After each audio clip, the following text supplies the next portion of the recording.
এবার কিন্তু আলু চাষিরা মুন্সিগঞ্জ সব জায়গায় আলু চাষির কিন্তু লসের সম্মুখীন হয়েছে। কোল্ড স্টোরগুলি বন্ধ করে দেওয়ার কথা ছিল নভেম্বরে, কথা আমরা বলছি যে ডিসেম্বর পর্যন্ত খোলা রাখতে হবে কোল্ড স্টোরগুলি।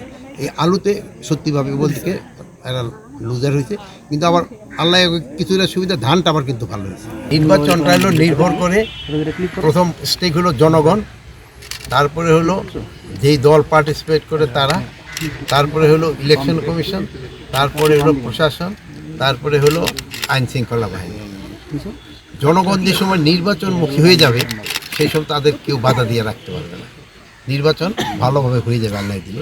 এবং পার্টিগুলি যদি একজন আরেকজনের সাথে প্রতিযোগিতা না করে সহাবস্থানে করে, তবে ওইটা আমাদের জন্য সবচেয়ে ভালো। আর সবচেয়ে বড় দরকার হলো আপনাকে সাংবাদিকদের, আপনারা যদি বস্তুনিষ্ঠ সংবাদ পরিবেশন করেন এবং জনগণকে উদ্বুদ্ধ করেন, তবে কিন্তু সবচেয়ে ভালো। আর আমি আরেকটা হলো আপনাকে রিকোয়েস্ট করব যে আপনারা এই ওসমান হাদির জন্য দোয়া করবেন, উনি যেন সুস্থ হয়ে আবার আমাদের মাঝে ফিরে আসতে পারে। উনি কিন্তু একজন জুলাই ফ্রন্ট যোদ্ধা এবং উনি কিন্তু খুব ভালো বক্তাও। আপনারা সবাই ভালো থাকেন। স্যার, ওসমান হাদির উপর হত্যার ঘটনা আজকে 6 দিন হয়ে গেল স্যার, এখনো পর্যন্ত মূল আসামি গ্রেপ্তার হয়নি।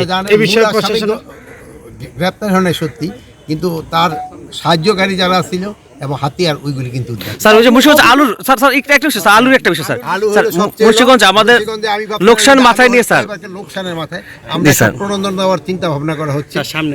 এবার কিন্তু আলু চাষিরা মুন্সিগঞ্জ সব জায়গায় আলু চাষির কিন্তু লসের সম্মুখীন হয়েছে। কোল্ড স্টোরগুলি বন্ধ করে দেওয়ার কথা ছিল নভেম্বরে, কথা আমরা বলছি যে ডিসেম্বর পর্যন্ত খোলা রাখতে হবে কোল্ড স্টোরগুলি।